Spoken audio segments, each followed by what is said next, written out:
I always say there's 4 levels of persuasion. NLP talks a little bit about this. There's features and benefits selling. So it's like, here's how the thing does this. Here's the benefits of X, Y, Z. It's kind of like spin selling a little bit. Yeah, and that's where 99% of salespeople sell. Yeah. Features and benefits. Okay, which isn't bad, but it's never going to get you the highest level. I would also argue a lot of salespeople don't even do that. Okay, that's You're talking about like out of the salespeople who do sales training, who actually are trying 6 figures in commissions. Yeah. They're the ones selling features and benefits. Okay, valid point. Then you have the next level is behaviors. Like if I can start getting them to see what actions or behaviors people do that get XYZ result, they start to shift. The next level of that is belief systems. So like if I ever hear, so I always say, hold on, this is really good. So with level 2, can you give me an example? So let's say, it's going to depend on the industry. So like a behavior would be like, let's say if you're selling let's just say in the coaching space. Okay. So let's say if you're selling like an ROI offer, like you're selling like business consulting to help scale a company. Okay. Right. I can say, after I get their goal, financial goal of what they want to have revenue this next year and what they want their profit margins to be once their operations, let's say, is fixed. If that's what I do, I can say, so what actions does the man take that becomes the person who makes $2 million a year? So that is a behavior. So I'm starting to shift them into the behaviors of the entrepreneur who does X, Y, Z. That makes sense. Sense? I never labeled it that way, but I remember when I was selling, I would do a lot of times of making a compare and contrast between this is who you say you want to be, but your actions are over here. Yeah. And so the real question becomes is when do you think it's a good time to align your actions with those words? Yeah. Because so far you're 1.0 version of yourself. So I don't even want to the biggest thing with getting them with emotionally connecting with that other human being or whoever you're talking to is where they feel like you're not judging them, because then they get defensive, but they feel like you're really concerned about the consequences if they don't change. I'm not concerned that you say you don't have the money, because that's just bullshit. That's just a limiting belief that they have. But I'm concerned about the consequences for them if they don't come up with the money to change, because I know what's going to happen if they don't. And they can feel that I'm concerned about that consequence. And how do you make sure that it doesn't come off judgmental? That's a trait. It's all in your tonality. That's what I was. It's all. I knew the answer before I asked the question. So what does a tonality sound like? Version.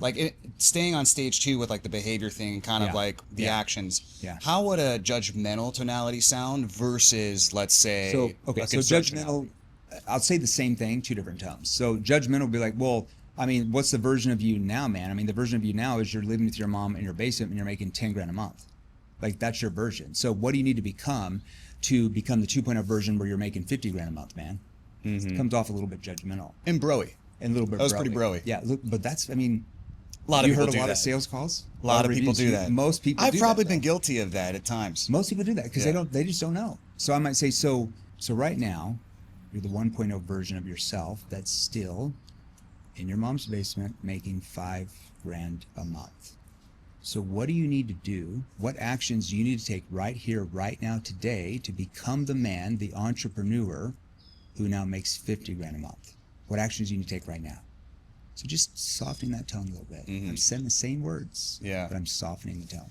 And the way I like to think about that is, I don't know if you use this term, but it conveys moral authority, which is basically your question is, the frame of your question is coming across as if you're looking out for their own best interest. Yeah, you're. And so there's that alignment there to where you're kind of some people call it having a sales fiduciary type of responsibility almost. Yeah, you care about them. All it is you're showing genuine empathy about their situation and the consequences if they don't change, and they feel that, and there's just more trust there, obviously. Yeah. Okay. Moving that's on. Behaviors. Yeah. Moving on to stage 3, which was beliefs. This is a big one. Most salespeople never get to beliefs. A lot of people do what you did. They don't really label it behavior. They just say that because they've heard somebody do the track. But if you understand it, the psychology behind it, that means you can come up with a track on the dime. You don't have to think about it. You don't have these one-liners you hear from an IG reel or something.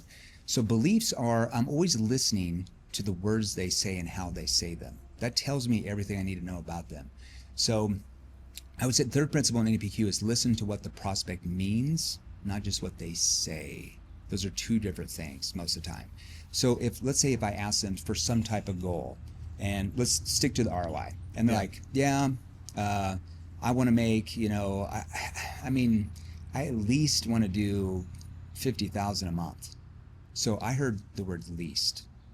So I understand that there's a certain belief system there that they're focused on the least. So when I go to close them, if I keep them in that belief system that the least thing they want, it's hard for me to build a huge gap. So I got to get them out of that belief system. So I'm like, I might stop, depending on if it's like, if I'm selling to a huge company, it's going to be a little bit different how I approach this than if I'm selling to like a B2C person. Yes. Okay.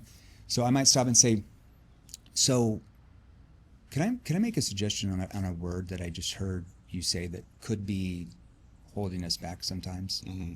See, I'm like, could be holding us back, not you back. Yeah. I'm not going to accuse. And I'm really, sure, go ahead.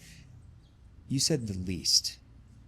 Have you ever thought that when we focus on getting the least things in life, what do you typically get? And the least. And you don't come across to me as the person who wants to get the least things in life. Would I be right? So what do you really want to make? Oh, that's good. So see how I'm doing that? Yeah. It's so interesting. So it's a belief, helping them overcome the belief about the least, and then now I'm changing, then I'm going into the identity. You don't seem like the person who wants to get the least things in life. That's an identity shift, like negative identity. Yeah. And then I'm going to say, so what do you really want? If you enjoyed that clip and you want to see the entire episode, click right here.